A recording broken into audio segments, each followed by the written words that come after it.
তোর ওটা দে আমাকে, আমি তোর ওটা খাবো। না, আমি তোকে আমার ওটা দিব না। দিবি না? দাঁড়া, আমি নিজেই নিতেছি। আমি খুব ভালো করে জানি কার কাছ থেকে কিভাবে জিনিস আদায় করতে হয়। এ কথা বলে নেহা জেন আর রাজের প্যান্টের ভিতর হাত ঢোকাতে যাবে, তখনই রাজ চিৎকার দিয়ে ওঠে আর তার আম্মুকে ডাকতে থাকে। রাজের আম্মু রাজের চিৎকারের আওয়াজ শুনে ড্রয়িং রুমে ছুটে আসে আর বলতে থাকে, এই কি হয়েছে? তোরা এইভাবে চিৎকার চেঁচামেচি করছিস কেন? আমি না তোদেরকে চকলেট খেতে বললাম?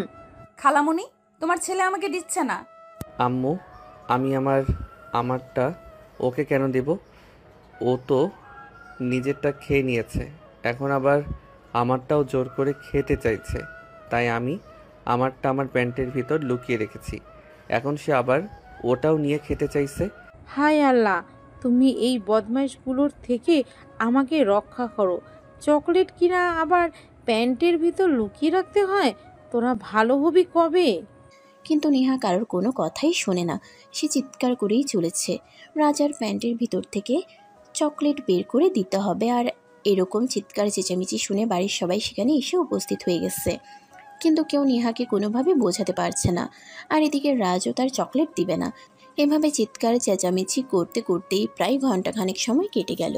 সবাই নেহাকে অনেক করে বোঝানোর চেষ্টা করলো, দোকান থেকে অন্য চকলেট এনে দিতে বলল, কিন্তু সে কারোর কোনো কথাই শুনবে না, তার ওটাই চাই।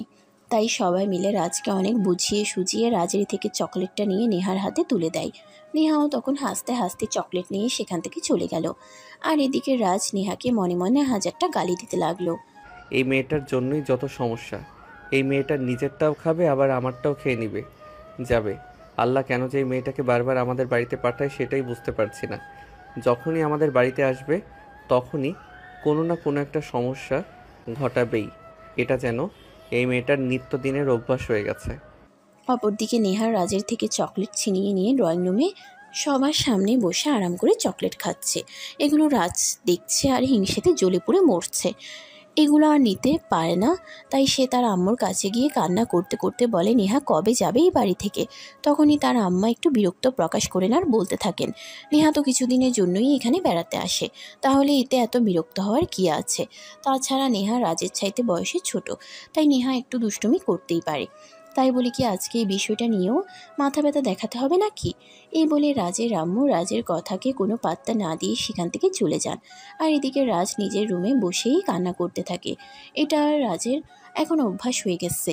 নেহা যখনই এই বাড়িতে বেড়াতে আসবে তখনই রাজের সঙ্গে কোনো না কোনো একটা ঝামেলা বাঁধাবে, সেটা চকলেট চিপস কিংবা কোনো খেলনা নিয়ে হোক।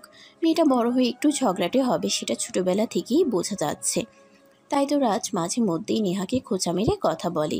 নেহাও কম যায় না, রাজ তাকে কিছু একটা বললে সে আরও 3টা মিথ্যা কথা বলে, সবার কাছে বলে বেড়ায়। আর তারপর সবাই মিলে আবার রাজকে বকাবকি করে। নেহা রাজদের বাড়িতে বেশ কয়েকদিন থাকার পর শীতকালীন ছুটি শেষ হয়ে গেলে আসলে সে আবার ঢাকায় ফিরে আসে। নেহা তখন ক্লাস 3তে পড়াশোনা করত। আর এখন নেহা অনার্স কমপ্লিট করেছে আর রাজ একটা মাল্টি ন্যাশনাল কোম্পানিতে চাকরি নিয়েছে। রাজ এখন বর্তমানে তার ফ্যামিলি নিয়ে চট্টগ্রাম শহরে থাকছে। রাতে যেহেতু পড়াশোনা শেষ করে চাকরি বাকরি রাজ যেহেতু পড়াশোনা শেষ করে চাকরি বাকরি করছে, তাই ফ্যামিলি থেকে তার জন্য মেয়ে দেখা হচ্ছিল, কিন্তু কোনোভাবেই মেয়ে পছন্দ হচ্ছিল না। কারণ মেয়ের চাল চলন আচার ব্যবহার কোনো কিছুই রাজের পছন্দ মতো হচ্ছিল না। তার ফ্যামিলির মানুষগুলো ছেলের পছন্দ ছাড়া বিয়ে করাবে না, তাই ছেলের পছন্দ মতোই মেয়ে খুঁজতে থাকে। প্রায় বছর খানেক ধরে মেয়ে খোঁজার পর হঠাৎ একটা মেয়ের সন্ধান পাওয়া গেল। তাই রাজকে নিয়ে সেই মেয়ের সঙ্গে দেখা করতে যাওয়া হলো রাজশাহী। মেয়ের সঙ্গে দেখা করলো এবং সেই মেয়েকে রাজের পছন্দ হলো, তাই পারিবারিকভাবে কথা হলো। বিয়ের 3 তারিখও ঠিক করা হলো। 2 মাস পরেই বিয়ে। অপরদিকে নেহারও যেহেতু পড়াশোনা শেষ হয়ে গেছিল, তাই নেহার ফ্যামিলি থেকেও নেহার জন্য বিয়ের সম্বন্ধ দেখা শুরু করে। ইতিমধ্যে নেহার বিয়ের 3 তারিখও ঠিক হয়। নেহার বিয়ে ছিল রাজের বিয়ের 1.5 মাস আগে। সব কিছু পাকাপাকিভাবে কথাবার্তা হওয়ার পর বিয়ের প্রস্তুতি চলতে থাকে। তাই রাজের ফ্যামিলির সবাইকে নেহার বিয়েতে ইনভাইট করা হয়। তারা বিয়ের 3 দিন আগে ঢাকায় চলে আসে। ইতিমধ্যে বিয়ের আমেজ শুরু হয়ে গেছে। বাড়ির একমাত্র মেয়ের বিয়ে বলে কথা। রাজ নেহাদের বাড়িতে এসেই নেহার সঙ্গে দেখা করতে চলে গেল। নেহা তখন তার বন্ধুদের সঙ্গে নিজের রুমে বসে আড্ডা দিচ্ছিল। নেহাকে দেখে রাজ বলতে লাগে, কিরে শাকচুন্নি, কেমন আছিস? আর কার ঘাড় মটকাতে যাচ্ছিস? দেখ, একদম ভালো হবে না বলে দিচ্ছি। তুই আমাকে শাকচুন্নি বলছিস কেন? আমাকে দেখতে কি শাকচুন্নির মতো লাগে? হ্যাঁ, তোকে দেখতে তো একদম শাকচুন্নির মতোই লাগে। তাহলে তোকে আর কি বলবো, শাকচুন্নিকে তো শাকচুন্নি বলতে হবে। দেখ, একদম ভালো হবে না বলে দিচ্ছি। এসেছিস ভালো কথা, ভদ্রভাবে থাকতে পারলে এখানে থাক, তা না হলে তোর এখানে থাকার প্রয়োজন নেই। এখান থেকে চলে যা। ও মা, সেটা তুই বললেই হবে নাকি? তোর কথাতেই চলে যাব নাকি? তোর বিয়ে খেতে এসেছি, বিয়েতে খাবো দাবো আনন্দ করব, আর তারপর দেখব কোন ভদ্রলোক তোকে বিয়ে করতে আসে। তার জীবনটা তেনা তেনা করতে যাচ্ছিস। এই বলে রাজ একটা শয়তানি মার্কা হাসি দিয়ে নেহার বান্ধবীদের মাঝখানে এসে ধপাস করে বসে পড়ে। তখনই নেহার এক দুষ্টু বান্ধবী বলতে থাকে, নেহা, যাই বলিস না কেন, ছেলেটা কিন্তু হেভি হ্যান্ডসাম আছে। ও তাই নাকি? তাহলে এক কাজ কর, ওকে বিয়ে করে ফেল, তোর সঙ্গে মানাবে ভালো। আরে না ভাই, তোর বান্ধবীদের মতো মেয়েদেরকে আমার বিয়ে করার কোনো ইচ্ছে নেই। ফ্যামিলি থেকে অলরেডি আমার বিয়ের সম্বন্ধ দেখা হয়েছে, বিয়ের দিন তারিখও পাকা হয়ে গেছে। বিয়ের দিন তারিখ পাকা হয়েছে, কিন্তু বিয়ে তো আর হয়ে যায়নি। তুমি চাইলে আমি কিন্তু তোমাকে একটা চান্স দিতেই পারি। ও মা, তাই নাকি? তাহলে তো তোমাকে একবার টেস্ট করে দেখতে হয়। টেস্ট করে দেখবে মানে? তুই কি বলতে চাইছিস? আমি তো কিছুই বুঝতে পারলাম না, একটু খুলে বল তো শুনি। ওসব জানা বোঝা তোর কর্ম নয়, তুই যেটা করছিস সেটাই কর। আমার বিষয়ে তোকে এত জানতে হবে না। আমি তো শুধু তোর জামাইকে নিয়ে ভাবছি, বেচারা তোর সঙ্গে থাকবে কি করে। দেখ, এখন কিন্তু একদম বেশি হয়ে যাচ্ছে। রাজ তখন কোনো কথা না শুনে একটা শয়তানি মার্কা হাসি দিয়ে সেখান থেকে চলে গেল। আর এদিকে নেহার বান্ধবীরা রাজের ব্যাপারে অনেক অনেক প্রশংসা করতে লাগলো নেহার কাছে। এগুলো নেহার মোটেও ভালো লাগছিল না, কারণ সে তো ছোটবেলা থেকেই তার খালাতো ভাইকে চিনে, শয়তানের একটা হাড্ডি। তাই নেহা তার বান্ধবীদের কথায় কোনো পাত্তা না দিয়ে তার বান্ধবীদের কথাগুলো এড়িয়ে গেল। এদিকে দেখতে দেখতে একটা দিন কেটে গেল। আজ নেহার হলুদ সন্ধ্যা, তাই সকাল থেকে বাড়িতে মেহমানরা আসা শুরু করে দিয়েছে। অন্যদিকে হলুদ মেহেন্দি বাটার আয়োজন চলছে। এদিকে দেখতে দেখতে হলুদ দেওয়ার সময় হয়ে আসলো, তাই নেহার আম্মু রাজকে বলে, রাজলক্ষ্মী বাবা, আমার একটা কাজ করতো, ওই দিকে গিয়ে দেখ, হলুদ মেহেন্দি বাটা হচ্ছে, ওখান থেকে হলুদের ডালাটা নিয়ে আয় তো। অনুষ্ঠানের সময় হয়ে গেছে, তা না হলে দেরি হয়ে যাবে। রাজ তখন আর কোনো কথা না বলেই হলুদ মেহেন্দির ডালা আনতে চলে যায়। সেখান থেকে যখনই নিয়ে আসতে যাবে তখনই কিছু একটার সঙ্গে হোঁচট খেয়ে রাজ পড়ে যেতে চায়, আর তখনই হলুদের ডালাটা উল্টে গিয়ে পুরো হলুদটা তার মুখে এসে লাগে। রাজ তখন কোনো রকমে তার মুখ থেকে হলুদটা সরিয়ে নিয়ে বাটিটা রাখে, আর তারপরে তাড়াতাড়ি করে মুখটা ধুতে চলে যায়। সে পানির কল ছেড়ে পানি দিয়ে মুখটা ধুয়ে তারপর আসে, কিন্তু হলুদের দাগ তখনও তার সারা মুখে লেগেছিল। হলুদের ডালাটা এনে গায়ে হলুদের আগে, আর তখন নেহা সেখানে উপস্থিত ছিল। নেহা তখন তাকে দেখে বলতে লাগে, কিরে, তোর মুখে হলুদের দাগ আসলো কোথা থেকে? আমি দিয়েছি, তাই এসেছে। মানে আজ বিয়ে আমার, আর তুই তোর গায়ে হলুদ দিয়েছিস মানে? দেখ, একদম মেজাজ খারাপ করিস না। হলে তোর ডালাটা নিয়ে আসতে গেছিলাম, তখনই হোঁচট খেয়ে পড়ে গিয়ে আমার মুখে হলুদ এসে পড়েছে, তো আমি কি করব। তুই কি কোনো কাজের মানুষ? তোকে দিয়ে কোনোদিনও কোনো একটা কাজ ভালোভাবে করানো গিয়েছে? তাহলে এখন কিভাবে করানো যাবে? যাই হোক, কোনো প্রয়োজন নেই, চুপচাপ এখান থেকে চলে যা। যাচ্ছি, তোর এখানে থাকতে আসিনি। এই বলেই রাজ মুখটাকে একটা ভিঞ্চি মেরে সেখান থেকে চলে গেল। এদিকে নেহার গায়ে হলুদের অনুষ্ঠান শুরু হয়ে গেল। একে একে সবাই আসতে লাগলো, নেহার গায়ে হলুদ ছোঁয়াতে লাগলো, আর তারপর নেহাকে কিছু গিফট দিয়ে চলে যেতে লাগলো। এভাবে দেখতে দেখতেই নেহার গায়ে হলুদের অনুষ্ঠান শেষ হয়ে গেল। পুরো গায়ে হলুদের অনুষ্ঠানের সময়টা জুড়ে রাজকে কোথাও দেখতে পাওয়া যায়নি। এতে বরঞ্চ নেহার ভালোই হয়েছে, সে চায় না রাজ এখানে থাকুক আর কোনো একটা ঝামেলা করুক। গায়ে হলুদের অনুষ্ঠান শেষে নেহা যখন রুমে গেল তখনই রাজ সেখানে আসা নেহাকে দেখেই বলতে লাগে, এই শোন না, তোর বান্ধবীটা কিন্তু সত্যি সুন্দরী। আমার যদি বিয়ে ঠিক না হতো তাহলে আমি তোর বান্ধবীটাকেই বিয়ে করতাম। তো এখন কর না, তোকে নিষেধ করেছে কে? দুটোকে একসঙ্গে মানাবে ভালো। সত্যি বলছিস? তাহলে তুই একটু আম্মুর সঙ্গে কথা বলে দে, তাহলে আমার সুবিধা হবে। কেন? আমি কেন তোর ব্যাপারে কথা বলতে যাব? আমি তোর ব্যাপারে কোনো কথা বলতে পারবো না। তোর যদি এতই বিয়ে করার ইচ্ছে থাকে তাহলে তুই নিজে গিয়ে বল। আমি এসব ঝামেলায় যেতে চাই না। তাছাড়া কাল আমার বিয়ে, তারপর তো এ বাড়ি থেকে চলেই যাব। হ্যাঁ, যেহেতু চলেই যাবি সেই জন্যই তো বলছি, যাওয়ার আগে অন্তত একটা ভালো কাজ করে যা। জন্মে তো কোনো ভালো কাজ করিসনি, আর কেউ না হোক আমি অন্তত তোর জন্য একটু মন খুলে দোয়া করব যেন তোর জামাইটা ভালো হয়। কথাটা শুনে অনেকটা খেপে গেল আর রাজকে উদ্দেশ্য করে বলতে লাগলো, দেখ, আমার যার সঙ্গে বিয়ে হতে চলেছে সে এমনিতেই ভালো।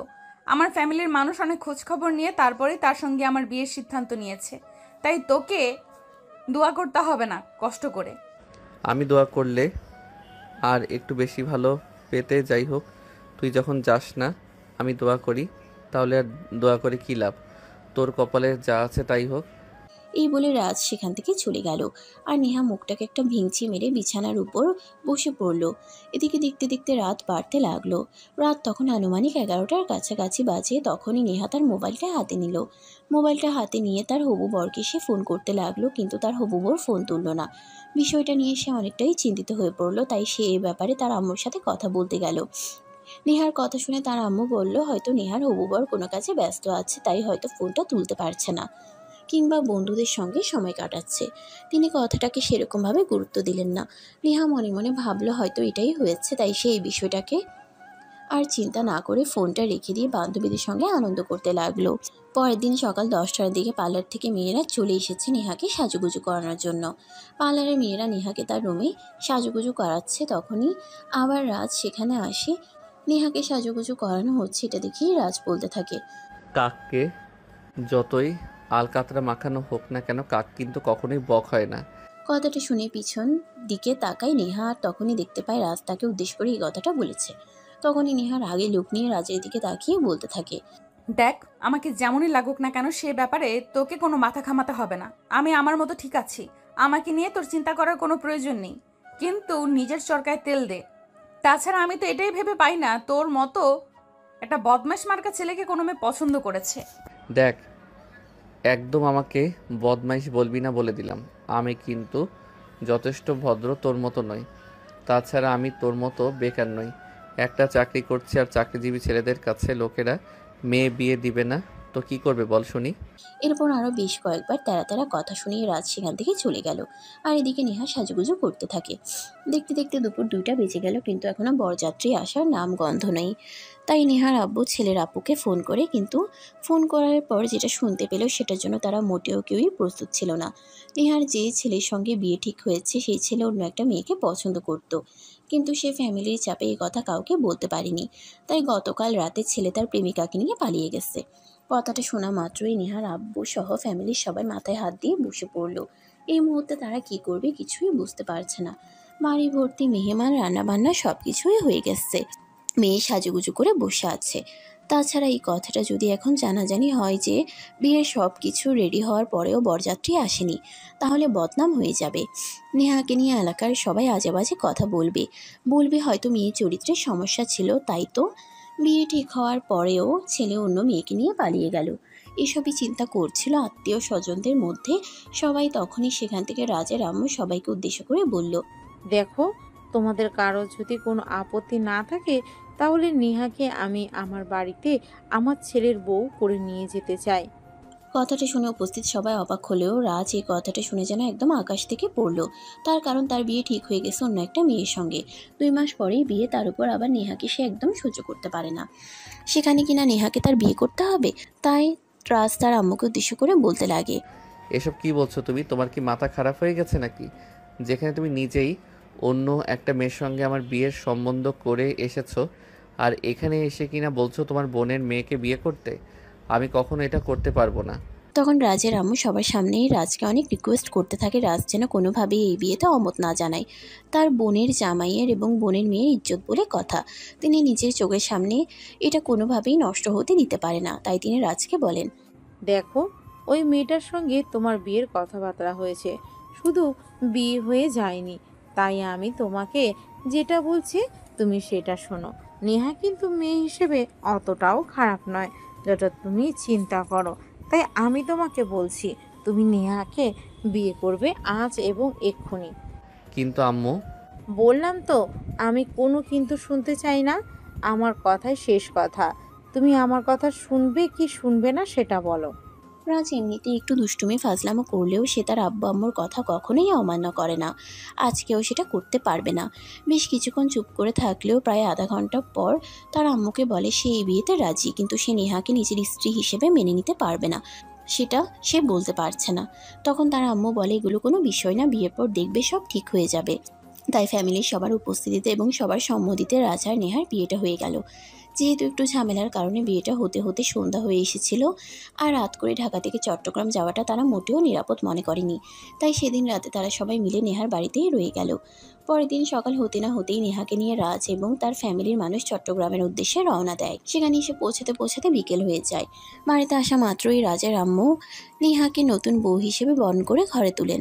এদিকে রাজের গতকাল থেকে মন খারাপ, কারণ বিয়েটা তার যেতে হয়নি। সে কখনোই চাইতো না নেহা তার বউ হয়ে আসুক। এটা সে কোনোদিন কল্পনাও করেনি। নেহার সঙ্গে তার একটুও বনিবনা হতো না। এদিকে দেখতে দেখতে সেদিনের দিনটা কেটে গেল। দুপুর গড়িয়ে বিকেল, আর বিকেল গড়িয়ে রাত হয়ে আসলো। রাজের আম্মু সবার জন্য খাবার তৈরি করেন, আর তারপর সবাই মিলে একসঙ্গে বসে এই খাবার খান। খাওয়া দাওয়া শেষ করে রাজের আম্মু নিজে দায়িত্ব নিয়ে নেহাকে সাজিয়ে গুছিয়ে রাজের রুমে দিয়ে আসেন। এদিকে রাজ ছাদে দাঁড়িয়ে দাঁড়িয়ে সিগারেট খাচ্ছে। তার এসব কিছুই ভালো লাগছে না। যদিও সে কোনোদিন সিগারেট খায়নি, কিন্তু আজ আর টেনশন মাথায় নিতে পারছে না। নেহাকে রুমে দিয়ে আসার পর রাজের আম্মু রাজকে খুঁজতে থাকে, কিন্তু কোথাও খুঁজে পায় না। অবশেষে তিনি খুঁজতে খুঁজতে ছাদে আসেন, আর ছাদে এসে এই অবস্থা দেখতে পান। তখন তিনি রাজের কাঁধে হাত রেখে বলতে থাকেন, দেখ বাবা, যেটা পরিচিত ভালোর জন্যই করেছি। তুই আমাকে বা আমাদেরকে ভুল বুঝিস না। এখন তুই রুমে যা, মেয়েটা তোর জন্য অপেক্ষা করছে। এই বলে তিনি এখান থেকে চলে যান। আর এদিকে রাজ তখন বেশ কিছুক্ষণ সেখানে দাঁড়িয়ে থাকার পর রুমে চলে আসে। রুমে এসে এই দরজাটা লাগিয়ে দেয়। নেহা তখন তাকে কিছু বলতে যাবে, সেই সুযোগটা না দিয়ে বিছানার ওপর থেকে বিছানার চাদরটা টান দিয়ে তুলে নেয়, আর বিছানা থেকে একটা বালিশ নিয়ে ফ্লোরে বিছানা করে শুয়ে পড়ে। এটা দেখে নেহা বলতে থাকে, ওই, এটা তো তোরই বাড়ি, তোর ফ্লোরে ঘুমানোর দরকার নেই। তুই বিছানায় এসো, আমি ফ্লোরে ঘুমাই। ভাব দেখানোর কোনো প্রয়োজন নেই। তুই বিছানায় ঘুমা, আমি ফ্লোরে ঘুমাতে পারবো। আর একটা কথা বলে রাখি, ভুল করেও আমার ধারে কাছে ঘেঁষার চেষ্টাও করবি না। আমার বয়েই গেছে তোর সাথে যেতে। তুই কি রণবীর সিং মনে করিস নাকি যে আমি তোর সান্নিধ্য পেতে যাব?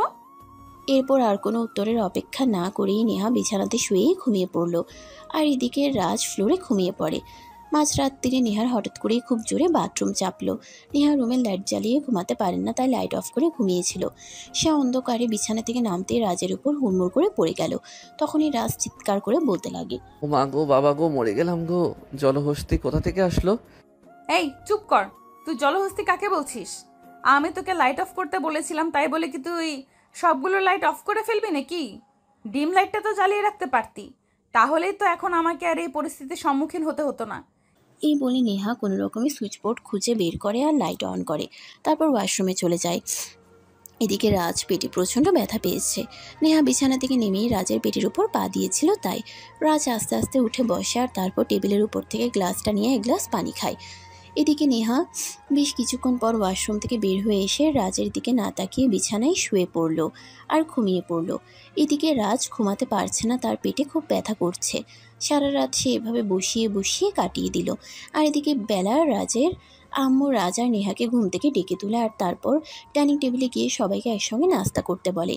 নেহা ঘুম থেকে উঠে ফ্রেশ হয়ে নিল, আর রাজ তখন ওখানেই বসে আছে। এটা দেখে নেহা বলতে লাগলো, কিরে, তুই এখন এখানে বসে আছিস কেন? নাস্তা করবি না নাকি?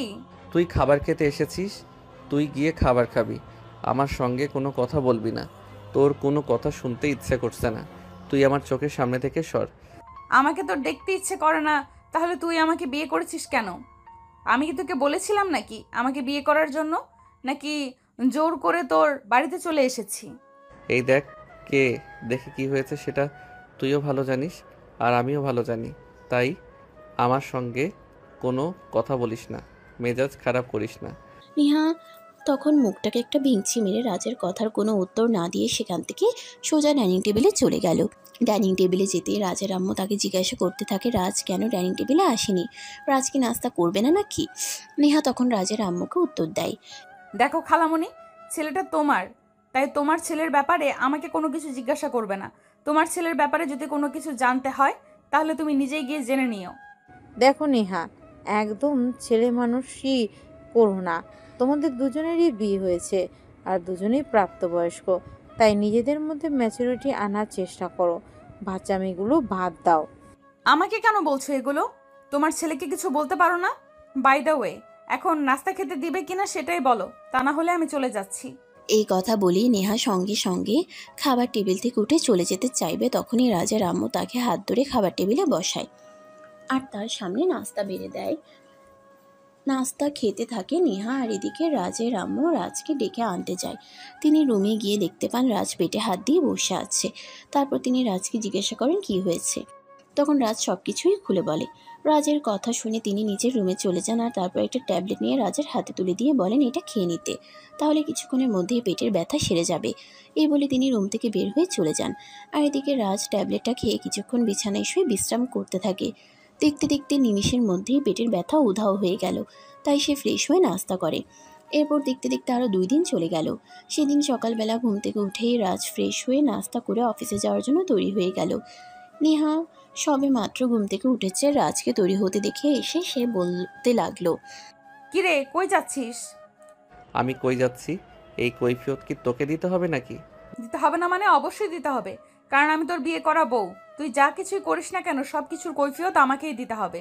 দেব না আমি তোর কাছে কৈফিয়ত। এমনিতেই আমার জীবনটাকে ঝালাপালা করে দিয়েছিস, এখন আবার এত কথা বলতে আসছিস আমার চোখের সামনে থেকে। বললাম তো আমি তো তোর চেহারাটাও দেখতে চাই না। এভাবে কথা বলতে বলতে দুজনের মধ্যে কখন যে কথা কাটাকাটি থেকে ঝগড়া শুরু হয়ে গেল সেটা বুঝতেই পারলো না। দুজনের চিৎকার চেঁচামেচিতে পুরো বাড়ি মাথায় উঠে গেল। তখনই রাজার আম্মু সেখানে আসার তাদের দুজনকে এভাবে চিৎকার চেঁচামেচি করতে দেখে দুজনকেই জিজ্ঞাসা করে কি হয়েছে। নেহা তখন পুরো বিষয়টা মুখে খুলে বলে, আর সব কিছু শুনে রাজার আম্মু রাজকে বলতে থাকে নেহা যা বলেছে একদম ঠিক কথাই বলেছে। নেহা রাজের বিয়ে করা বউ, তাই রাজের সমস্ত ব্যাপারে কথা বলার অধিকার নেহার আছে। কিন্তু তারপরেও রাজ কোনো কথা না বলেই রুম থেকে বের হয়ে চলে গেল। তখন রাজের আম্মু নেহাকে বলতে থাকে রাজ হয়তো অফিসে গিয়েছে। তখন নেহা বলতে থাকে সে অফিসে গিয়েছেটা বলে গেলেই তো হতো, তাহলে এত কাহিনী করার কি আছে। রাজের আম্মু তখন নেহাকে নাস্তা করার কথা বলে নিজের রুমে চলে আসেন। এদিকে রাজ অফিসে এসে তার ডেস্কে বসে কাজ করছে। তখনই তার অফিসের সহকর্মী দিয়া তার কাছে আসার বলতে থাকে, কি ব্যাপার সাহেব, এই কদিন ধরে আপনি অফিসে আসেননি কেন? আমি তো ভেবেছিলাম আপনি হয়তো অসুস্থ, তাই আজ আপনাকে দেখতে আপনার বাসায় যাব। এমনিতেই কয়দিনের জন্য অফিস ছুটি নিয়ে একটু বেড়াতে গিয়েছিলাম। এই বলে আর রাজ কত টাকা দিয়ে নিজের ডেস্কে বসে কাজ করতে থাকে। আর এদিকে দিয়া রাজের কাছে কোনো পাত্তা না পেয়ে সেখান থেকে চলে গেল। দিয়া বুঝতে পারলো না রাজ কেন এরকম করছে, অন্যদিন তো এমন করে না। কেউ তার সঙ্গে কথা বলতে চাইলে সে আরও 5 মিনিট বাড়িয়ে কথা বলে, কিন্তু আজকে রাজ জিজ্ঞেস করা প্রশ্নটার উত্তরই দিল না। হয়তো তার কিছু হয়েছে, এই চিন্তা করতে করতে দিয়া সেখান থেকে চলে গেল। এভাবে দেখতে দেখতে 2 দিন সময় কেটে গেল। ইতিমধ্যে অফিসে কারোর কাছে না বলা সত্ত্বেও এই কথাটা প্রচার হয়ে গিয়েছে যে রাজ বিয়ে করেছে। তাই অফিসের সবাই মিলে রাজকে ধরে বসলো, তারা রাজের বাড়িতে যাবে এবং রাজের বউয়ের সঙ্গে দেখা করবে। রাজ প্রথমে কোনোভাবেই রাজি হচ্ছিল না নেহার সঙ্গে সবাইকে পরিচয় করিয়ে দিতে, কিন্তু অবশেষে কলিগদের চাপে পড়ে থাকে সবাইকে নিয়ে বাসায় যেতে বাধ্য হতে হলো। অফিস থেকে প্রায় 5-6 জন কলিগ রাজের বাসায় এসেছে। কলিং বেল চাপ দিতেই রাজের আম্মু এসে দরজা খুলে দেয়। সবাই রাজের আম্মুকে সালাম দিয়ে কুশলাদি বিনিময় করে আর ড্রয়িং রুমে এসে বসে। রাজ সবাইকে ড্রয়িং রুমে বসতে দিয়ে নিজের রুমে চলে গেল।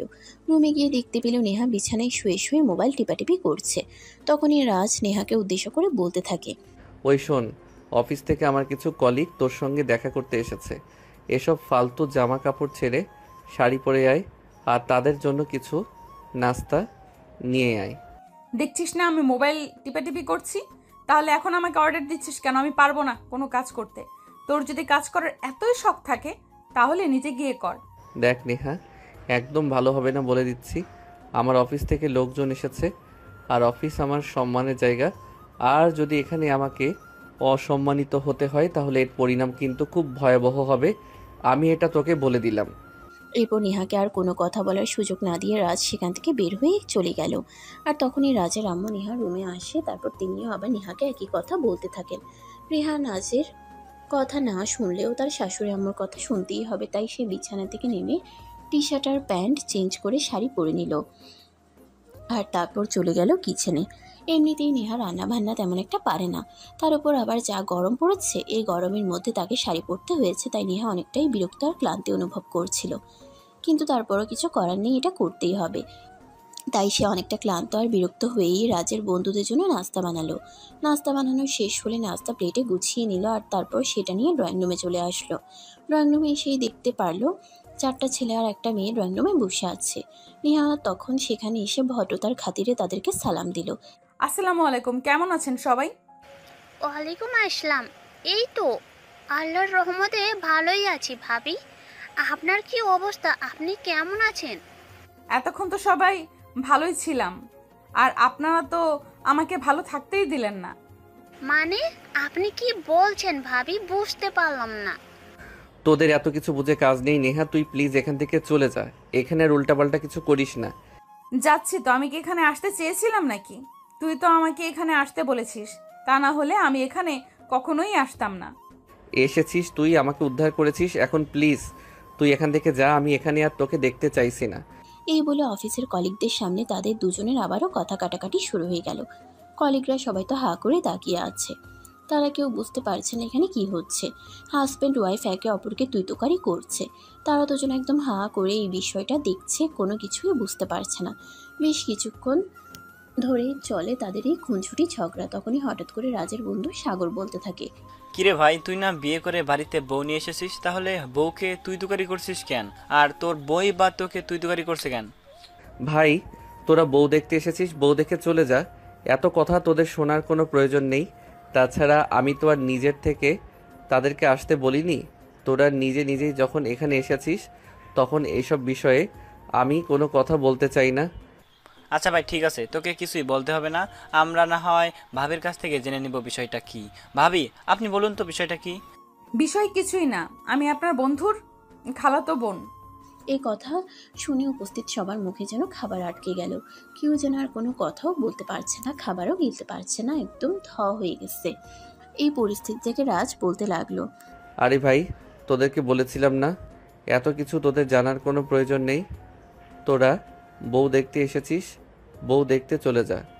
এর বাইরে কোনো কিছু তোদের জানার প্রয়োজন নেই। কিন্তু তোরা তো দেখছি একদম বেশি আগ্রহ দেখাচ্ছিস। আচ্ছা ভাই, ঠিক আছে, আমরা আর এ ব্যাপারে কিছুই বলছি না। বউ দেখার স্বাদ মিটে গেছে, তুই যা দেখালি আমাদের। এরপর তারা আর কোনো কথা না বলে কোনো রকমের নাস্তাটা শেষ করে সেখান থেকে উঠে চলে আইলো। পরের দিন রাজ অফিসে আসতেই অফিসের সমস্ত কলিগরা তাকে চেপে ধরলো। তখন রাজ সমস্ত ঘটনা সবাইকে খুলে বলল। এর 2 দিন পর সকালবেলা ঘুম থেকে উঠতেই রাজের একটু লেট হয়ে গেল। তাই সে নাস্তা করতে পারলো না। অফিস টাইম হয়ে গেছে বিধায় তাকে নাস্তা না করেই বাসা থেকে বের হয়ে আসতে হলো। অপরদিকে নেহা ঘুম থেকে উঠে সকাল 10টার দিকে ঘুম থেকে উঠে ফ্রেশ হয়ে নাস্তা করতে যায়। নাস্তা শেষ হলে তার শাশুড়ি আম্মু তাকে বলতে থাকে রাজের ব্যাপারে। রাজ নাস্তা না করেই অফিসে চলে গেছে। তখন নেহা বলতে লাগে, তো আমি কি করব? আমি কি তোমার ছেলেকে বলেছিলাম নাকি নাস্তা না করে অফিসে চলে যেতে?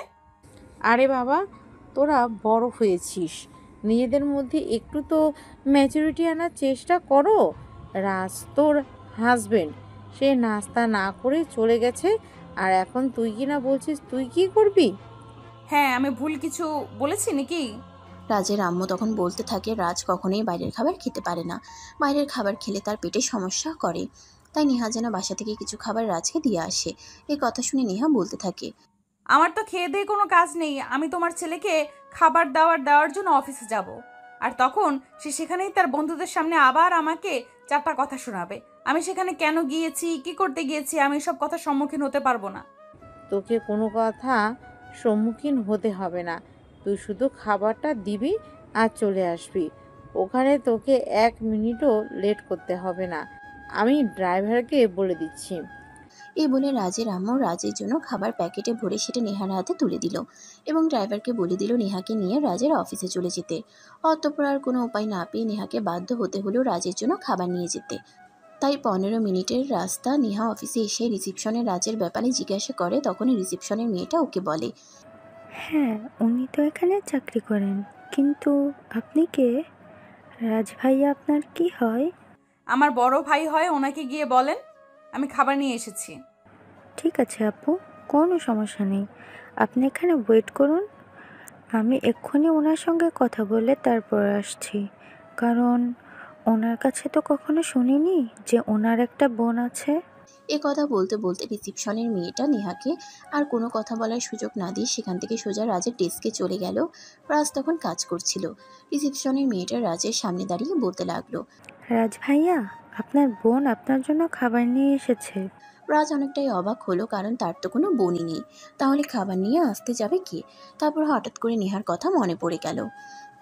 নেহা ছাড়া এই ফালতু মার্কা কথাবার্তা অন্য কেউ বলতে পারে না, তাই সে রিসিপশনের মেয়েটাকে বলে নেহাকে এখানে নিয়ে আসতে। ওই মেয়েটাও আর এক মুহূর্তও দেরি না করে নেহার কাছে আসে এবং নেহাকে রাজের ডেস্কে পাঠিয়ে দেয়। নেহা রাজের ডেস্কের সামনে যেতেই রাজ বলতে থাকে, কি সমস্যা, তুই এখানে এসেছিস কেন? এখানে কোনো গন্ডগোল পাকানোর ইচ্ছা আছে নাকি? দেখ, একদম ফালতু কথা বলবি না। খালামণি বলেছে তুই নাস্তা করে আসিসনি, তাই খালামণি আমাকে দিয়ে তোর জন্য খাবার পাঠিয়েছে। খালামণি বলল আর তুই চলে আসবি? এটা আমার অফিস, এখানে আসতে তোকে কে বলেছে? দেখ, তোর ভালোর জন্যই খাবার নিয়ে এসেছি। খাবার খেলে খাবি, না খেলে নাই। উল্টো পাল্টা কথা একদম বলবি না, তাহলে কিন্তু আমার খুব বেশি মেজাজ খারাপ হবে। আর তারপর আমি কি করি তার কিন্তু কোনো ঠিক ঠিকানা নেই। ভুলে যাস না, এটা তোর অফিস। এখানে যদি উল্টোপাল্টা কোনো কাজ করিস তাহলে সেটা তোর সম্মানে লাগবে। রাজ তখন আর কোনো কথাই বলল না, চুপচাপ নেহার হাত থেকে খাবারটা নিয়ে নিল। আর নেহা তো সেখান থেকে চলে যেতে বলল। নেহাও তখন আর কোনো কথা না বলেই সেখান থেকে বের হয়ে চলে আসলো। নেহা রাজের অফিস থেকে বের হয়ে তার এক বান্ধবীকে ফোন দেয় আর সঙ্গে সঙ্গে সেখান থেকে সোজা তার বান্ধবীর বাসায় চলে যায়। সারাদিন সেখানে তার বান্ধবীর সঙ্গে গল্পগুজব করে আড্ডা দেয়, এভাবেই কেটে যায়। এদিকে রাজ বিকেল 5টার দিকে অফিস থেকে বের হয় আর বাসায় চলে আসে। বাসায় আসতেই তার আম্মু নেহার ব্যাপারে জিজ্ঞাসা করতে থাকে। তখন সে বলতে থাকে নেহা তো অফিসে খাবার দিয়ে সঙ্গে সঙ্গেই চলে এসেছে, তারপর কোথায় গেছে সে ব্যাপারে কিছুই জানে না। অপরদিকে নেহার ফোন সুইচ অফ বলছে। নেহার বাবার বাড়িতে ফোন করা হয়েছে, নেহা সেখানেও যায়নি। নেহা তাহলে গেল কোথায়? সবাই অনেকটা দুশ্চিন্তায় পড়ে গেল। দেখতে দেখতে সন্ধ্যা ঘনিয়ে রাত হয়ে আসলো, কিন্তু নেহার কোনো খোঁজ খবর নেই। সবাই অনেকটাই চিন্তিত হয়ে পড়েছে, কারণ নেহা এভাবে কোথাও না বলে যাওয়ার মতো মেয়ে নয়। তার যদি কোথাও যাওয়ার প্রয়োজন হয় তাহলে সে সেটা সবার সঙ্গে বলে তারপরে যায়। তাছাড়া কোনো অ্যাক্সিডেন্ট হলেও এতক্ষণে হয়তো খবরটা পাওয়া যেত, কারণ অফিস থেকে বাসা মাত্র 15 মিনিটের রাস্তা। এখন শুধু একটাই চিন্তা, কেউ নেহাকে কিডন্যাপ করে নিয়ে যায়নি তো? এটা শুনে রাজ বলতে থাকে, এই মেয়ের যা চাপা, কেউ কেন কিডন্যাপ করতে যাবে? আর কিডন্যাপ করলেও এতক্ষণে ওই লোকগুলোর ওকে ছেড়ে দেওয়ার কথা, কারণ ও যেখানে থাকে মানুষের মাথা আর মাথার জায়গায় থাকে না। তাই এই ডাইনি মার্কা মেয়েকে কিডন্যাপ করার কোনো চান্স নেই। এই বলে রাজ নিজের রুমে চলে যায়। আর এদিকে বাড়ির অন্য সবাই খুব চিন্তা করতে থাকে, হুট করে মেয়েটা কোথায় গেল? তাছাড়া এই শহরে তার সেরকম চেনা জানাও নেই, তাহলে কি হলো? এই সব চিন্তা করতে করতেই রাত 8টার মতো বেজে গেল। তখনই হঠাৎ কলিং বেলের শব্দ শোনা যায়। কলিং বেলের শব্দ শুনে রাজের আম্মু গিয়ে দরজা খুলল, আর দরজা খুলতেই দেখতে পেল নেহা বাড়ির ভিতরে প্রবেশ করছে।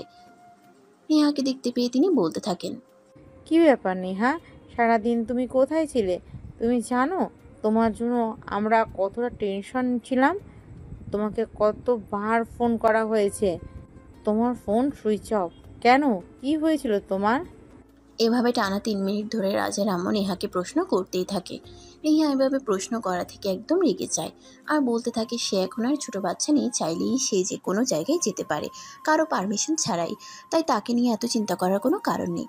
তাছাড়া যেখানে রাজ নেহাকে পছন্দই করতে পারে না, সহ্যই করতে পারে না, সেখানে তো আরও প্রয়োজন নেই। এই কথা শুনে রাজের আম্মু বলতে থাকে রাজ পছন্দ না করুক, রাজ সহ্য করতে না পারুক, বাড়িতে তো আরও অন্য মানুষ আছে, তাদের ব্যাপারে তো অন্তত নেহার একটা বার হলেও চিন্তা করার প্রয়োজন ছিল। নেহা তখন তাদের কথার কোনো উত্তর না দিয়ে সোজা নিজের রুমে চলে গেল। তখনই রাজ তার আম্মুকে বলতে লাগলো, এই মেয়েকে প্রশ্ন করে কথা বলে কোনো লাভ আছে কি? কোনো তো লাভ নেই, তাহলে কেন অযথাই কথা বলা? তারপর কেউ আর এই ব্যাপারে কোনো কথা বলে না, চুপচাপ সবাই নিজেদের রুমে চলে গেল। রাজ রুমে এসেই দেখতে পায় নেহা বিছানায় 4 হাত পা ছড়িয়ে দিয়ে ঘুমিয়ে পড়েছে। তার মনে রাগ ফুসফুস করছে, কিন্তু সে কিছুই বলতে পারছে না। আপনি হারিয়ে তো ঘুমিয়ে পড়েছে, তাই বসে থেকে আর কোনো লাভ নেই। তাই রাজও নিজের বিছানা গুছিয়ে ফ্লোরে শুয়ে ঘুমিয়ে পড়ল।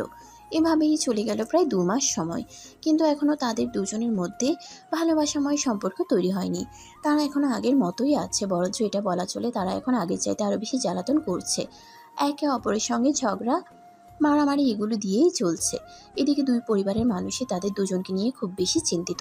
কিন্তু পরিবারের মানুষ চিন্তা করলে কি হবে, তাদের এই ব্যাপারে বিন্দুমাত্র লেশ নেই। তারা খেয়ে দিয়ে ঘুমিয়ে সময় পার করতে পারলেই হলো। হঠাৎ করিয়ে একদিন সকালবেলা নাস্তার টেবিলে নেহা বলতে থাকে সে এভাবে আর বাড়িতে বসে থাকবে না। এভাবে বাড়িতে বসে থাকতে তো আর ভালো লাগছে না, তাছাড়া সে পড়াশোনা করেছে, তাই এভাবে বাড়িতে বসে থাকতে চায় না, সে কিছু একটা করতে চায়। এই কথা শুনে রাজের মাথা খুব বেশি গরম হয়ে গেল আর সে চিৎকার দিয়ে বলতে লাগলো, তুই কি ভেবেছিস তুই বলবি আর তোকে বাইরে চাকরি করতে যেতে দিব? হাহ, এটা কখনোই হবে না। তোকে বাড়িতে থাকতে হবে, যাই বলিস আর যাই কিছু করিস, অন্য কোনো পথ তোর জন্য খোলা নেই। কেন, আমি কি তোর হাতের পুতুল নাকি? তুই যা বলবি আমাকে তাই করতে হবে? তুই যেভাবে বলবি আমাকে সেভাবেই চলতে হবে, আমি সেভাবেই চলবো? তুই কি আমাকে নিজের হাতের মোয়া পেয়েছিস নাকি? কেন চলবি না? তুই আমার বিয়ে করা বউ আর আমি তোর হাজবেন্ড, আমার কথা মেনে চলা তোর কর্তব্য। কর্তব্যের খেতায় আগুন। আমি তোর কথা মানবো না এবং কোনো দিন মানতে পারবোও না। আমি যেটা ঠিক করেছি সেটাই করব। আমি বাইরে যাব এবং চাকরি করব। এতদিন থেকে যথেষ্ট স্বাধীনতা দিয়েছি, তুই যদি চাকরি করতে চাস তাহলে তোর এই বাসা থেকে বের হওয়াই বন্ধ।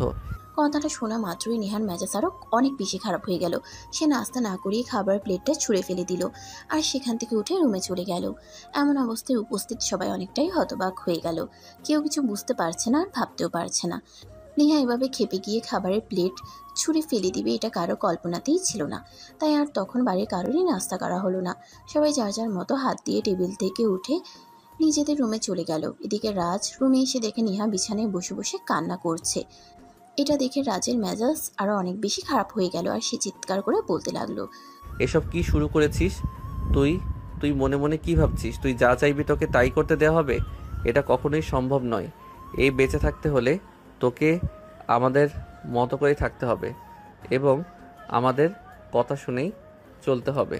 যদি তাই হয় তাহলে আমি তোকে এটা বলবো যে আমি এই বাড়িতেই থাকবো না। কারণ যেই বাড়িতে আমার কোনো স্বাধীনতা থাকবে না, আমার কথার কোনো গুরুত্ব থাকবে না, সেই বাড়িতে থাকার কোনো প্রয়োজন আমি মনে করছি না।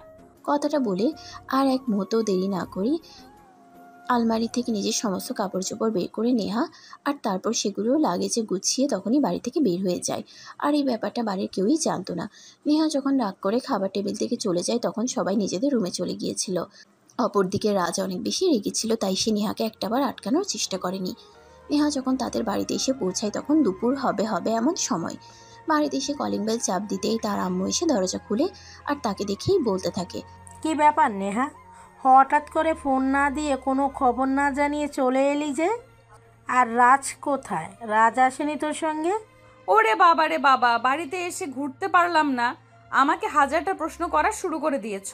আমি এখানে আসলেই যে আমার সঙ্গে কাউকে আসতে হবে এইরকমটা কোনো হাদিসে লেখা আছে নাকি? আমি এখানে একা এসেছি, আমার সঙ্গে কেউ আসেনি। ভালো লাগলে আমাকে বাড়িতে থাকতে দেবেন, না হলে সোজাসুজি মুখের ওপর না বলে দেবেন আমি এই বাড়ি থেকে চলে যাব। নেহার আম্মু তখন খুব ভালোভাবেই বুঝতে পারে নেহা প্রচণ্ড পরিমাণে ক্ষেপে আছে। এই মুহূর্তে তাকে কোনো কিছু বলা ঠিক হবে না, আর কোনো কিছু বললেও এতে হিতে বিপরীত হতে পারে, তাই তার সঙ্গে কথা না বলে থাকাই বলো। নেহা লাগেজটা ড্রয়িং রুমে রেখে সোজা নিজের রুমে চলে গেল আর দরজা বন্ধ করে দিল। নেহা বাড়িতে আসার পরপরই নেহার আম্মু রাজের আম্মুকে ফোন দেয় আর কি হয়েছে সেটা জানতে চায়। রাজের আম্মু তখন সব কিছুই নেহার আম্মুকে খুলে বলে। নেহার আম্মু তখন বোনের সঙ্গে আরও বেশ কিছুক্ষণ কথা বলে ফোনটা কেটে দেয় আর মনে মনে ভাবতে থাকে এখন এই মুহূর্তে নেহাকে কোনো কিছুই বলা যাবে না, কারণ তার মাথা গরম আছে। এই মুহূর্তে তাকে কোনো কিছু বললে সে কারোর কোনো কথাই শুনবে না। তার চাইতে বরং এটাই ভালো হয় যে সে একটু একা একা থাকুক, নিজেকে শান্ত করুক, তারপর না হয় কথা বলা যাবে। এদিকে দেখতে দেখতে সন্ধ্যা হয়ে আসলো, কিন্তু নেহা রুম থেকে বের হচ্ছে না, তাই তার আম্মু তাকে ডাকতে আসে। প্রায় বেশ কিছুক্ষণ পর নেহা রুম থেকে বের হয়, তারপর নিচে যায়। তখন তার আম্মু ঠান্ডা মাথায় তাকে জিজ্ঞাসা করে কি হয়েছে। তখন সে কোনো কথাই বলে না। বেশ কিছুক্ষণ সময় ধরে জিজ্ঞাসা করতে করতে সে বলে, আমি আর ওই বাড়িতে যাচ্ছি না। আমাকে ওই বাড়িতে যাওয়ার কথা বলে কোনো লাভ হবে না। আমি এখানেই থাকবো আর আমার মতো করে কিছু একটা করব। নেহার কথা শুনে তার আম্মু তাকে আর কিছুই বলল না। তিনি মনে মনে ভাবলেন এখন হয়তো রাগ কমেনি, তাই আগে রাগ কমুক, তারপর না হয় বুঝিয়ে বলা যাবে। এর 2 দিন পর সকালবেলা নেহা রেডি হয়ে বাসা থেকে বের হচ্ছে। তার আম্মু তখন কিচেনে ছিল। নেহাকে দেখতে পেয়ে তিনি বলতে লাগেন, কি ব্যাপার নেহা, কোথাও যাচ্ছ নাকি? হ্যাঁ, তোমাকে তো বলেছিলাম আমি চাকরি করব, তাই চাকরির ইন্টারভিউ দিতে যাচ্ছি। নেহা, এরকমটা না করলেও পারতে, কারণ তোমার শ্বশুরবাড়ির আর্থিক অবস্থা এতটাও অবনীত হয়নি যে তোমাকে চাকরি করে খেতে হবে। তারা তোমাকে ভরণ পোশাক দেওয়ার মতো যথেষ্ট ক্ষমতা রাখে। কিন্তু নেহা তখন তার আম্মুর কোনো কথা না শুনিয়ে বাসা থেকে বের হয়ে চলে গেল ইন্টারভিউ দেওয়ার জন্য। ওয়েটিং রুমে বসে আছে প্রায় 2 ঘন্টা যাবৎ। বসে থাকতে থাকতে নেহা একদম বিরক্ত হয়ে গেছে, আর ভালো লাগছে না, মন চাইছে এখনই উঠে গিয়ে দু একটা মাথা ফাটিয়ে ফেলতে। ঠিক তখনই ইন্টারভিউ রুম থেকে নেহাকে ডাক দেওয়া হলো।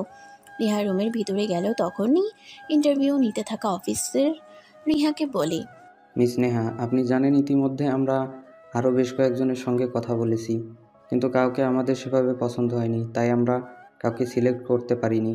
এখন আপনি আমাদের একটা কথা বলুন, আপনি আমাদের এখানে চাকরি করবেন কি না? চাকরি করার জন্যই তো এখানে এসেছি, তাই নয় কি?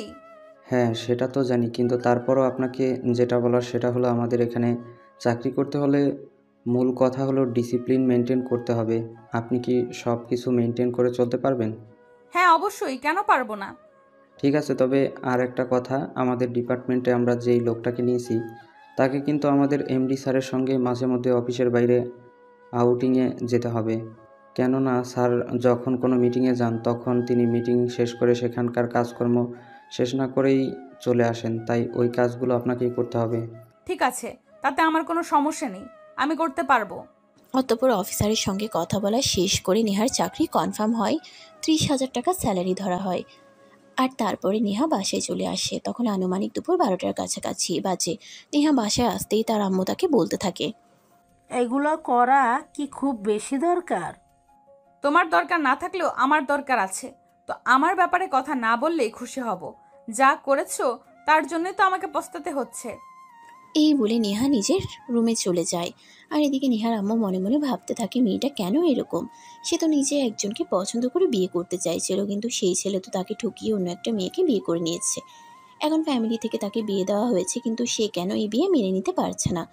এই কথা বলে তিনিও নিজের রুমে চলে যান। আর এদিকে সকালবেলা ঘুম থেকে উঠে নেহা অফিসে যাওয়ার জন্য তৈরি হয়। অফিসে এসেই তার বসের সঙ্গে দেখা হয়ে যায়। তার বস তাকে কাজ বুঝিয়ে দিল, আর সে কাজ করতে লাগলো। দেখতে দেখতে 1 সপ্তাহের মতো সময় চলে গেল। ইতিমধ্যে রাজের আম্মু অনেকবার নেহাকে ফোন করেছে ঢাকায় ফিরে যাওয়ার জন্য, কিন্তু সে পরিষ্কার জানিয়ে দিয়েছে সে আর কোনোভাবেই ঢাকায় ফিরে যাবে না। ইনফ্যাক্ট আর রাজের সঙ্গে কোনো সম্পর্ক রাখবে না। এতে যা হবার হোক, সে কোনো কিছুরই তোয়াক্কা করে না। এই বলে সে ফোন কেটে দেয়। প্রায় 10 দিন পরেই হঠাৎই নেহার অফিসের বস নেহাকে নিজের কেবিনে ডেকে নেয় আর বলে পরের দিনই নেহাকে বসের সঙ্গে একটা জরুরি কাজে ঢাকায় যেতে হবে। নেহাও যেতে রাজি হয়, কারণ চাকরি নেওয়ার আগে সে এরকম কথা শুনেছে, তাই এখন আর রাজি না হয়ে উপায় নেই। নেহাকে সেদিন অফিস থেকে একটু তাড়াতাড়ি ছুটি দিয়ে দেওয়া হলো। নেহা অফিস থেকে বাসে এসে নিজের প্রয়োজনীয় কিছু জিনিসপত্র গুছিয়ে নিল। আর পরের দিন সকালবেলা নাস্তা করে লাগেজ নিয়ে যেই না রুম থেকে বের হতে যাবে, তখনই তার আম্মু তাকে জিজ্ঞাসা করে সে কোথায় যাচ্ছে। তখন সে তার আম্মুকে জবাব দেয়, অফিসের একটা কাজে অফিসের বসের সঙ্গে ঢাকায় যাচ্ছি। কতজন যাচ্ছ? কতজন যাচ্ছি মানে? আমি বসের পার্সোনাল অ্যাসিস্ট্যান্ট, তাই আমাকে একাই যেতে হবে বসের সঙ্গে। আর চাকরি নেওয়ার আগে এমনটাই কথা হয়েছে। নেহা, তুমি একটা মেয়ে মানুষ হয়ে তোমার বসের সঙ্গে একা একা যাওয়ার সিদ্ধান্ত নেওয়াটা কি তোমার জন্য ঠিক হচ্ছে? নেহা তখন তার আম্মুর কথাকে কোনো পাত্তা না দিয়ে বাসা থেকে বের হয়ে গেল। এদিকে পিছন পিছন তার আম্মু বাড়ির গেট পর্যন্ত আসে, কিন্তু সে বাসা থেকে বের হয়ে গাড়ি নিয়ে বেরিয়ে পড়ে। তাই তার আম্মু আর তার কাছে থেকে কোনো উত্তর পেল না। নেহা তার বসের সঙ্গে ঢাকায় এসে পৌঁছায়। তখন দুপুর হয়ে এসেছে। যেহেতু দুপুর হয়ে এসেছে, তাই তাদের পেটে প্রচণ্ড ক্ষুধাও লেগেছিল। তাই নেহা আর তার বস একটা রেস্টুরেন্টে যায় দুপুরের খাবার খাওয়ার জন্য। যে রেস্টুরেন্ট রাজের অফিস থেকে খুব কাছাকাছি ছিল। নেহা আর তার বস রেস্টুরেন্টে বসে খাবার খাচ্ছে। এই ব্যাপারটা দেখে ফেলে রাজের একজন অফিস কলিগ। সঙ্গে সঙ্গে সেটা রাজকে ভিডিও কলে দেখায়। এটা দেখে তো রাজের মাথায় আগুন ধরে যায়। সে কোনো কিছু চিন্তা না করেই সোজা অফিস থেকে বের হয়ে ওই রেস্টুরেন্টে চলে আসে। সেখানে এসে সে সত্যি সত্যি দেখতে পায় নেহা আর তার অফিসের বস কথা বলছে আর হাসাহাসি করে খাবার খাচ্ছে। এটা দেখে রাজা নিজেকে কোনোভাবেই কন্ট্রোলে রাখতে পারে না। তখনই সেখানে যায় আর গালে ঠাস ঠাস 2টা করে চর বসিয়ে দিয়ে বলতে থাকে, এই নির্লজ্জ বেহায়া, আমি হাজবেন্ড রেখে পরপুরুষের সঙ্গে ঘুরে বেড়াচ্ছিস, তোর লজ্জা করে না? রাজের এমন কর্মকাণ্ডে রেস্টুরেন্টের সবাই হতবাক হয়ে রাজা নেহার দিকে তাকিয়ে আছে, কেউ কোনো কথাই বলতে পারছে না। এদিকে নেহা তোর আগে ফুসফুস করছে। রাজার এমন কর্মকাণ্ডে তখনই চিৎকার করে চিৎচিয়ে বলতে থাকে, তোর এত বড় দুঃসাহস, তুই আমার গায়ে হাত তুলিস? আর তুই এখানে এসেছিস কি করতে? তোকে না আমি বলেছি আমি তোর সঙ্গে থাকবো না, ডিভোর্স লেটার পাঠিয়ে দেব। তুই বললি যে আমি তোকে ডিভোর্স দিয়ে দেবো, এটা কোন হাদিসে লেখা আছে নাকি? তুই এক্ষুনি চল, আমার সঙ্গে বাসায় যাবি। যাবো না আমি তোর সঙ্গে, তুই কি করবি? সোজা আঙ্গুলে যদি ঘি না ওঠে তাহলে ঘি কিভাবে ওঠাতে হয় এটা আমার খুব ভালো করে জানা আছে, তাই চিন্তার কোনো কারণ নেই। তোকে যেভাবে সোজা করতে হবে আমি সেই পথে ধরে এগোবো। কথাটা বলে আর এক মুহূর্ত দেরি না করে রাজ নেহাকে পাজা করে তুলে নেয় আর গাড়িতে নিয়ে বসায়। নেহা তখন চিৎকার চেঁচামেচি করছে, সে কোনোভাবেই গাড়িতে বসে থাকবে না। কিন্তু কে শুনে কার কথা? রাজ সঙ্গে সঙ্গে গাড়ি স্টার্ট করে আর 10 মিনিটের মধ্যে বাসে চলে আসে। পাশে এসে কলিং বেল চাপ দিতে রাজের আম্মু এসে দরজা খুলে দেয়। রাজের সঙ্গে এই অসময়ে নেহাকে দেখতে পেয়ে তিনি অনেকটা অবাক হয়ে রাজকে এই ব্যাপারে কিছু জিজ্ঞাসা করেন, কিন্তু রাজ তখন তার আম্মুর কথায় কোনো উত্তর না দিয়ে চুপচাপ নেহাকে ওভাবেই নিয়ে রুমে চলে আসে। রুমে প্রবেশ করা মাত্রই রাজ নেহাকে বিছানার উপর ছুঁড়ে ফেলে দেয় আর সঙ্গে সঙ্গে দরজাটা বন্ধ করে দেয়। তখনই নেহা চিৎকার করে বলতে থাকে, তুই এগুলো আমার সঙ্গে কি শুরু করেছিস? কেন করছিস এগুলো? রাজ তখন কোনো কথা না বলেই প্যান্টের বেল্ট খুলে নেহাকে ইচ্ছামতো পেটাতে থাকে। বেল্টের আঘাতে নেহা প্রচণ্ড ব্যথা পাচ্ছিল আর খুব জোরে জোরে চিৎকার করছিল, কিন্তু সেই চিৎকার রাজের কান অবধি পৌঁছায়নি। অপরদিকে নেহার চিৎকার শুনে রাজের আম্মু আব্বু দুজনেই দরজার সামনে এসে রাজকে ডাকতে থাকে আর দরজা খোলার কথা বলে, কিন্তু রাজ কারোর কথাই শোনে না। এদিকে নেহা ব্যথার যন্ত্রণা সহ্য করতে না পেরে জ্ঞান হারায়। রাজ তখনও থামে না। প্রায় 15 মিনিট ধরে এই নির্যাতন। অবশেষে ক্লান্ত হয়ে মেঝেতে বসে পড়ে। তার আব্বু আম্মু তখনও রুমের দরজার বাইরে দাঁড়িয়ে থাকে, দরজা খোলার কথা বলছে, কিন্তু সে দরজা খুলবে না। দেখতে দেখতে দুপুর ঘনিয়ে বিকেল আর বিকেল ঘনিয়ে রাত হয়ে আসলো, এখনও দরজা খোলার নামগন্ধ নেই। রাজের আব্বু আম্মু সেখানটাই দাঁড়িয়ে আছে। রাজের আম্মু রাজকে বারবার রিকোয়েস্ট করছে দরজা খোলার জন্য, কিন্তু কোনো লাভ হয়নি তাতে। রাত 11টা বাজে, নেহার জ্ঞান ফিরে এসেছে। সারা শরীরে ব্যথা করছে, সে কোনোভাবে নিজেকে নড়াতেও পারছে না। তখনই আস্তে আস্তে বলতে থাকে, পানি পানি পানি খাবো, পানি দাও। 2-3 বার বলার পরে রাজ বসা থেকে উঠে দাঁড়িয়ে নেহার কাছে যায় আর নেহার মুখের কাছে মুখ নিয়ে রাগান্বিত স্বরে বলতে থাকে, এখন বিড়ালের বাচ্চার মতো মিউ মিউ করছিস কেন? এখন তোর এই নাগরকে বল পানি দিয়ে যেতে। নেহার গলা দিয়েও তখন কোনো কথা বের হচ্ছে না। কথা বলতেও তার খুব কষ্ট হচ্ছে, তারপরেও তার খুব পানি পিপাসা পাচ্ছিল, তাই সে আবারও আস্তে আস্তে বলতে থাকে, খুব পানি পিপাসা পেয়েছে, পানি দাও। কিন্তু রাজ তাকে কোনোভাবেই পানি দেবে না। যতক্ষণ পর্যন্ত তার রাগ না মিটবে ততক্ষণ পর্যন্ত সে নেহাকে কোনো কিছুই দেবে না, এভাবেই শাস্তি দেবে, এটাই ঠিক করেছে। কিন্তু তখনই হঠাৎ তার মনে পড়লো শত্রুকে পিছন থেকে আঘাত করতে নেই, মানে না খাইয়ে মারতে নেই। তাই সে 1 গ্লাস পানি এনে নেহার মুখের উপরে ঢেলে দেয়। কিছুটা পানি নেহার মুখের ভিতরে যায় আর নেহার গলাটা একটু ভিজে। তারপর চলে যায় প্রায় ঘন্টা খানেক সময়। ইতিমধ্যে নেহার শরীরে মোটামুটি একটু শক্তি ফিরে এসেছে, তাই নেহা বলতে থাকে, আমাকে আমার আম্মুর বাড়িতে দিয়ে আসো, আমি এখানে আর এক মুহূর্তও থাকবো না। তুই থাকবি, তোর ঘাড়েও থাকবে। তুই এখানে যেভাবে থাকতে পারিস ওই ব্যবস্থাটাই আমি আজ থেকে করব। তোকে একটু বেশি স্বাধীনতা দিয়ে ফেলেছিলাম, তাই তুই আমাকে রেখে অন্য নাগরের সঙ্গে এভাবে খোলামেলা ঘোরার সাহস পেয়েছিস, তা না হলে পেতি না। এরপর নেহাকে আর কোনো কথা বলার সুযোগ না দিয়ে ড্রেসিং টেবিলের ড্রয়ার থেকে সিগারেটের প্যাকেটটা বের করে সঙ্গে লাইটারটা নিয়ে সোজা ব্যালকনিতে চলে যায়। আর তারপর ব্যালকনির দোলনায় বসে দোল খেতে থাকে আর একটার পর একটা সিগারেট টানতে থাকে। রাত তখন আনুমানিক 2টার কাছাকাছি বাজে। শরীরের ব্যথা আর ক্লান্তিতে নেহা ঘুমিয়ে পড়েছে। রাজ রুমে এসে রুমের লাইট অন করে আর দেখতে পায় নেহা অচেতনের মতো ঘুমোচ্ছে। তখনই তার মনে একটা পৈশাচিক চিন্তা চলে আসে। সে তার নিজের পুরুষত্ব প্রমাণের জন্য নেহার উপর ঝাঁপিয়ে পড়ে। একই তো মেয়েটার উপর এত অত্যাচার করেছে, তার উপর এখন আবার নিজের শারীরিক চাহিদা মেটানোর জন্য মেয়েটার কাছে গেছে। নেহা শরীরের স্পর্শ করার মাত্রই নেহার ঘুম ভেঙে যায়। চুপ করে নেহা দেখতে পায় রাজ তার বুকের উপর শুয়ে আছে। এদিকে ব্যথায় নিজের শরীর লড়াতে পারছে না, অন্যদিকে আরেকটা পুরুষালী শক্ত শরীরের ভার সে কোনোভাবেই নিতে পারছে না। তাই সে অনেক রিকোয়েস্ট করে রাজকে বলছে, প্লিজ তুই আমার সঙ্গে এরকমটা করিস না, তুই আমার বুকের উপর থেকে না, আমি আর সহ্য করতে পারছি না, আমার খুব যন্ত্রণা হচ্ছে। আমাকে রেখে যখন আর একটা ছেলের সঙ্গে ফষ্টি নষ্টি করে বেড়াস তখন বুঝি আমার যন্ত্রণা হয় না? এই আমি কি তোকে ইচ্ছে করে বিয়ে করতে গেছিলাম নাকি অ্যাক্সিডেন্টলি তোর সঙ্গে আমার বিয়েটা হয়ে গেছে? আর এরপর তুই আমার সঙ্গে এরকম করছিস, এর জন্য তোকে শাস্তি তো পেতেই হবে। যাই কিছু বলিস না কেন, আমি কখনোই তোকে ক্ষমা করব না। এই বলে রাজ নেহার ঠোঁট দুটো নিজের দখলে নিয়ে ইচ্ছে মতো কামড় দিতে থাকে। আর এদিকে যন্ত্রণায় নেহা ছটফট করছিল। সে এইসব কিছু আর নিতে পারছিল না। ব্যথায় সমস্ত শরীর ছটফট করছে, একটু নাড়াতে পর্যন্ত পারছে না, সেই শক্তিটুকু পর্যন্ত নেই। আর এখানে রাজ আবারও তার উপর শারীরিক অত্যাচার শুরু করেছে।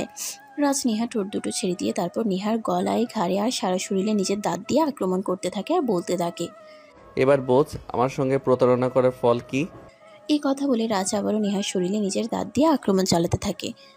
তার স্পর্শে ছিল শুধুমাত্র প্রতিশোধের আগুন, কোনো ভালোবাসা ছিল না। নেহা সেগুলো সহ্য করতে না পেরে কান্না করছিল, কিন্তু রাজের সেদিকে কোনো খেয়াল নেই। সে যেন আজ তার পুরুষত্ব হাসিল করতে পারলেই বাঁচে। ঘণ্টা খানেক ধরে এই অত্যাচার, আর তারপরে তার পুরো পুরুষত্ব হাসিল করে নেহার উপর। এদিকে নেহা আর সহ্য করতে না পেরে আবারও জ্ঞান হারায়। রাজ নিজের পুরুষত্ব ঘাটানো শেষ হলে সোফায় শুয়ে ঘুমিয়ে পড়ে। পরের দিন সকাল 10টায় নেহার জ্ঞান ফিরে ঘুম ভেঙে এসে দেখতে পায় তার শরীরে কাপড়ের ছিটে ফুটোটুকুও নেই। সারা শরীর একদম উন্মুক্ত, আর এমন অবস্থাতেই সে বিছানায় উপর পড়ে আছে। তখনই চোখ যায় রাজের উপর। নিশ্চিন্তে ঘুমাচ্ছে, যেন কিছুই হয়নি। একদম অবশ শিশুর মতো হয়ে আছে, যেন ভাজা মাছ উল্টে খেতে জানে না। এগুলো দেখে নেহার শরীর রাগে খচখচ করছে, আর রাজের প্রতি ঘেন্নায় গা ঘিনঘিন করছে। অনেক কষ্ট করে নেহা নিজের শরীরটাকে বিছানা থেকে উঠালো। তারপর আস্তে আস্তে কোনো রকমে আলমারি থেকে এক সেট কাপড় বের করে ওয়াশরুমে ঢুকে গেল। প্রায় 2 ঘন্টা ধরে শাওয়ার নিল। তারপরেই ওয়াশরুম থেকে বের হলো।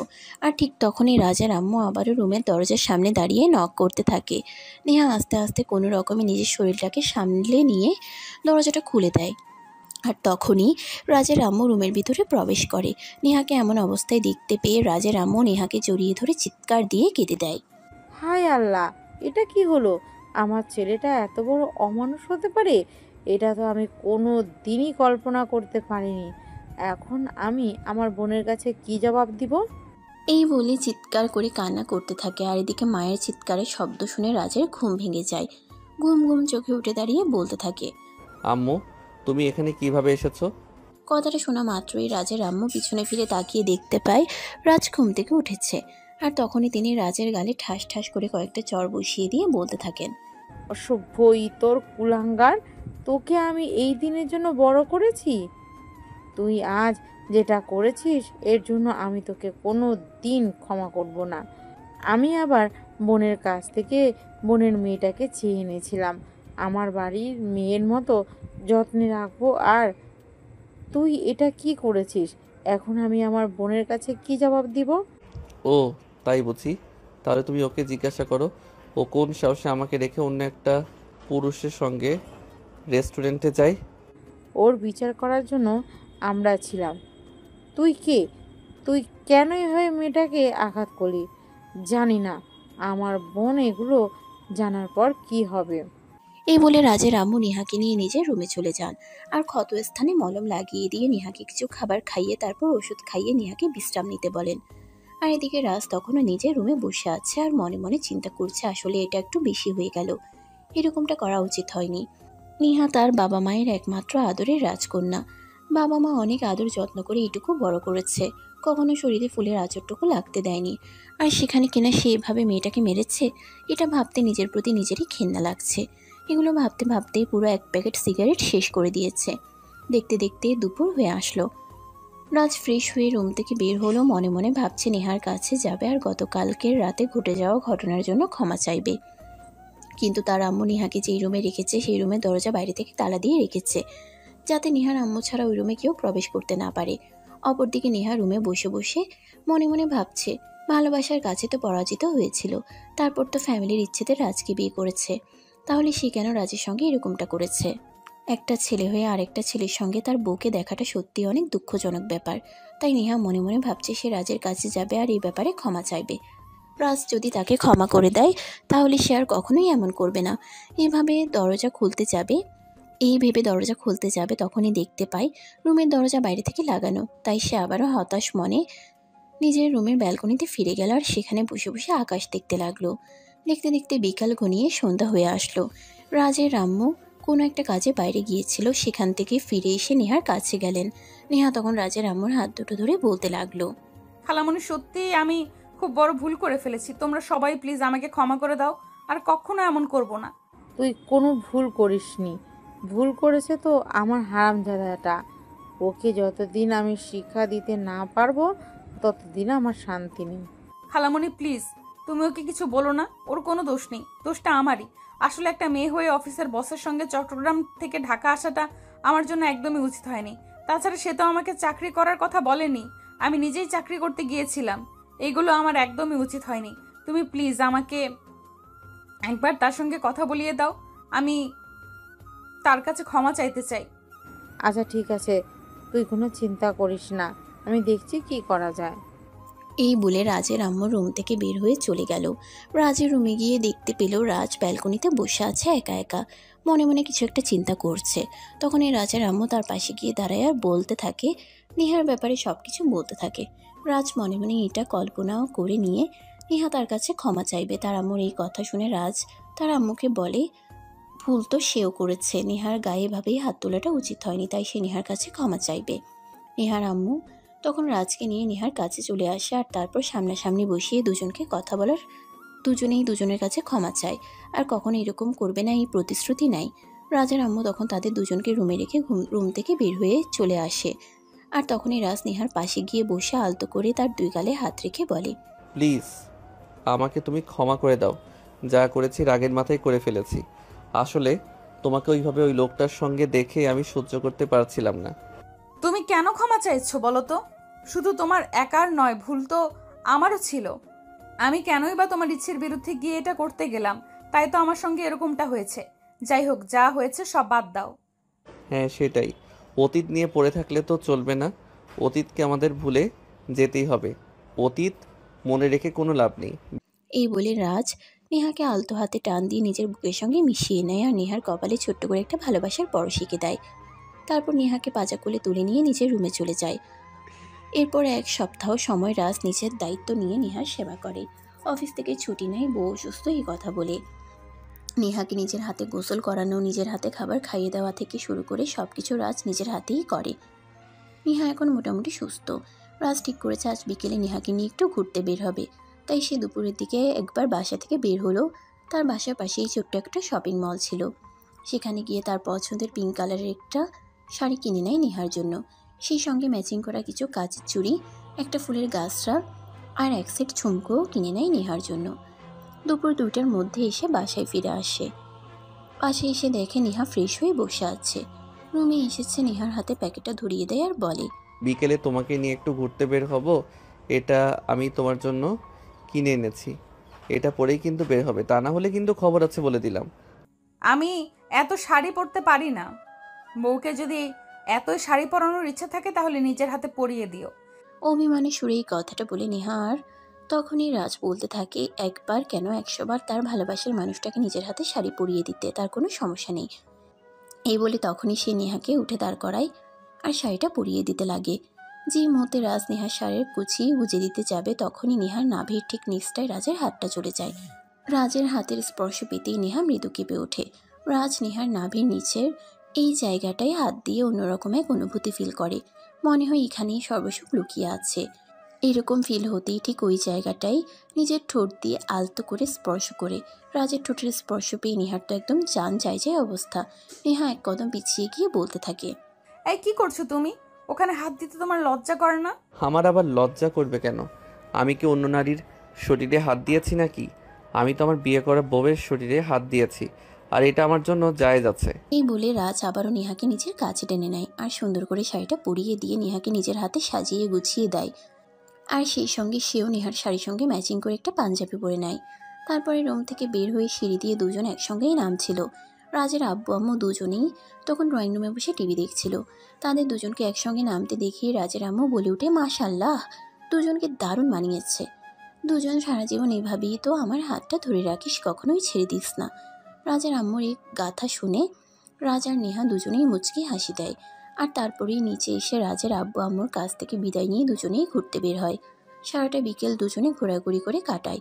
রাতের খাবার খেয়ে তারপর রাত 11টার দিকে দুজনেই বাসায় ফিরে আসে। বাসায় ফিরে এসে দুজনেই একসাথে নিজেদের রুমে চলে গেল। রুমে এসেই নেহা ওয়াশরুমে চলে গেল।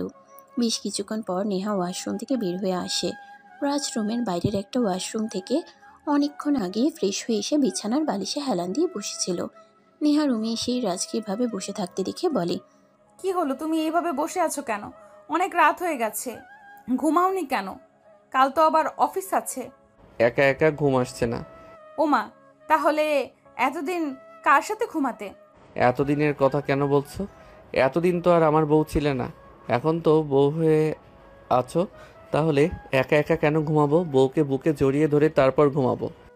এই বলে রাজ নেহার হাতটা ধরে টান দিয়ে নেহাকে নিজের কাছে টেনে নিয়ে আসে আর নেহার কপালে একটা চুমু দিয়ে বলল, দেখো, আমি আবারও বলছি, যা হয়েছে সব ভুলে যাও। আমাকে নতুন করে ভালোবাসাময় একটা জীবন উপহার দাও। তুমি কেন আবারও আগের কথা টেনে নিয়ে আসছো? আমি কি তোমাকে ওই ব্যাপারে কিছু বলেছি? আমি তো বলেছি আমি সব ভুলে গেছি। তাছাড়া ভুল তুমি একা করনি, আমিও করেছি। তাই এখানে তোমার একার কোনো দোষ নেই। এখন ফালতু কথা বাদ দাও, অনেক রাত হয়েছে, ঘুমাতে হবে। কিন্তু আজ তো আমি তোমাকে একটু ঘুমাতে দেব না। কেন? ওমা, তুমি তো দেখছি সেই ভুলো মনের মানুষ। আমাদের বিয়ে হয়েছে কিন্তু বাসর তো হয়নি, ওটা করতে হবে না। তাহলে দেরি করছো কেন? চলো শুরু করা যাক। এই বলে নেহা নিজের থেকেই রাজের কাছে চলে আসে আর রাজ তখন নেহাকে ভালোবাসার পরশে কাছে টেনে নিতে থাকে। আজকের স্পর্শে শুধু ভালোবাসাই আছে, নেই কোনো হিংস্রতা, নেই কোনো প্রতিশোধের আগুন। সেদিনের স্পর্শে নেহার পুরো শরীরে প্রতিশোধের দহন থাকলেও আজকের স্পর্শে নেহা শুধু ভালোবাসাই খুঁজে পাচ্ছে। নেহা নিজেই নিজেকে রাজের হাতে সমর্পণ করে দেয়। রাজও নিজের সমস্ত ভালোবাসা নেহাকে উজাড় করে দিতে থাকে আর দুজনেই দুজনার ভালোবাসায় স্বর্গসুখ খুঁজে নেয় আর ভালোবাসার মহাসমুদ্রে হারিয়ে যায়। সুপ্রিয় ভিউয়ার্স, আমাদের আজকের গল্পটা এ পর্যন্তই ছিল। গল্পটা আপনাদের কাছে কেমন লেগেছে ছোট্ট একটা কমেন্টে জানাবেন। আর আমাদের ভালোবাসার গল্পগুলো আপনাদের ভালো লাগলে আমাদের ইউটিউব চ্যানেলটি সাবস্ক্রাইব করে পাশেই থাকবেন। ধন্যবাদ সবাইকে। আল্লাহ হাফেজ।